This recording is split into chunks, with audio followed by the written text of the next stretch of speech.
भारत की एयरफोर्स दुनिया की सबसे प्रोफेशनल आर्म्ड फोर्सेस में से एक है और आज भी इंडियन एयरफोर्स के पायलट्स 60 साल पुराने MiG-21 फाइटर जेट, जिसको फ्लाइंग कॉफिन भी कहा जाता है, उसके कॉकपिट में बैठने से पहले एक बार भी सवाल नहीं करते हैं, जबकि उनको पता होता है कि ये उनकी आखिरी उड़ान भी हो सकती है। इंडियन एयरफोर्स की फ्लीट में MiG-21 फाइटर जेट्स जब से इंडक्ट हुए हैं तब से आज तक MiG-21 फाइटर जेट्स के 400 क्रैशेस हो चुके हैं, जिनमें 200 पायलट्स और 60 के करीब सिविलियंस की जान चली गई है। लेकिन इसके बावजूद इंडियन एयरफोर्स की तरफ से कभी भी ऐसी कोई स्टेटमेंट नहीं आई है जिसमें उन्होंने कहा हो कि MiG-21 को फ्लाई नहीं करेंगे। इंडियन एयरफोर्स का ये प्रोफेशनल एटीट्यूड ही है जिसके कारण कोई भी हाई रैंकिंग ऑफिशियल भारत सरकार के ऊपर कभी भी उंगली नहीं उठाता है। सर्विस के दौरान भारत सरकार से जो भी और जैसे भी ऑर्डर्स मिलते हैं, भारतीय सेना उनको पूरी तरह से फॉलो करती है। अब ऐसा नहीं है कि भारतीय सेना के हाई रैंकिंग ऑफिशियल्स हमेशा ही भारत सरकार की नीतियों से सहमत होते हैं, और ये तब पता चलता है जब भारतीय सेना के हाई रैंकिंग ऑफिशियल्स रिटायर होने के बाद इंटरव्यू में जब कोई स्टेटमेंट देते हैं या फिर अपनी किसी बुक में कुछ मेंशन करते हैं। और अब ऐसी एक न्यूज निकल कर आ रही है। दरअसल न्यूज आ रही है कि इंडियन एयरफोर्स के retired air marshal Anil Chopra sir ने एक इंटरव्यू में इंडियन एयरफोर्स की फ्लीट को लेकर चिंता जताई है और भारत सरकार को मैसेज दिया है कि जल्द से जल्द 5th जनरेशन के स्टेल्थ फाइटर जेट परचेज किए जाने चाहिए, वरना काफी देर हो जाएगी। Retired air marshal Anil Chopra sir ने कहा है कि साल 2035 तक चाइना ने 1000 J-20 स्टेल्थ फाइटर जेट को इंडक्ट करने का टारगेट रखा है और आज भी चाइना के पास 300 की संख्या में J-20 स्टेल्थ फाइटर जेट हैं, जो कि उनकी फ्लीट में पूरी तरह से ऑपरेशनल हैं और तिब्बत तक में डिप्लॉय किए गए हैं। इसलिए इंडियन एयरफोर्स को भी इस समय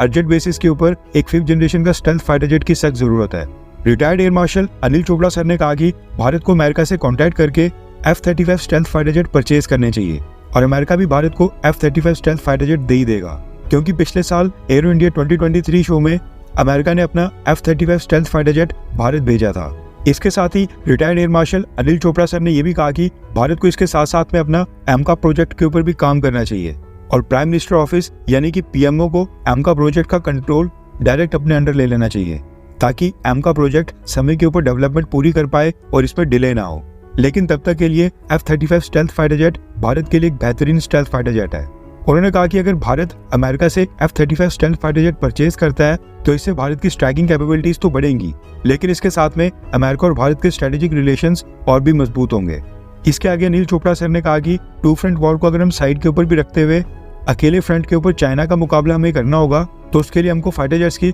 42 नहीं बल्कि कम से कम भी 50 स्क्वाड्रन्स चाहिए होंगी। अब वैसे आपके मन में सवाल उठ रहा होगा कि ये जो retired air marshal Anil Chopra sir हैं, इनकी क्या अचीवमेंट्स और क्या क्वालिफिकेशंस हैं, जो हम उनकी स्टेटमेंट्स को आज डिस्कस कर रहे हैं। तो आपकी जानकारी के लिए बता दूं कि अनिल चोपड़ा सर जब इंडियन एयरफोर्स में सर्विस करते थे, उस दौरान उन्होंने इंडियन एयरफोर्स की सारी मिराज फाइटर जेट की फ्लीट को कमांड किया था। इसके साथ ही फाइटर जेट्स और दूसरे डिफेंस सिस्टम की टेस्टिंग के लिए इंडियन एयरफोर्स की जो aircraft and system testing body है, उसके भी वो हेड थे। उसके बाद भारत के MiG-21 फाइटर जेट्स को अपग्रेड करने का जो प्रोजेक्ट था, उसके वो 4 साल तक टीम लीडर रहे थे और ईस्टर्न और साथ में वेस्टर्न सेक्टर में retired air marshal Anil Chopra sir Indian air force की काफी सारी इंपॉर्टेंट एयर बेसिस को कमांड कर चुके हैं। इसलिए जो वो स्टेटमेंट दे रहे हैं वो काफी इंपॉर्टेंट हो जाती है। देखा जाए तो retired air marshal Anil Chopra sir यहाँ पर जो कुछ भी कह रहे हैं वो गलत नहीं है, क्योंकि भारत का जो एमका स्टेल्थ फाइटर जेट प्रोग्राम है वो लगातार डिले होते जा रहा है। आज तक भारत फाइटर जेट का एक इंजन भी डेवलप नहीं कर पाया है और यही मुख्य कारण है जिसकी वजह से एमका की डेवलपमेंट में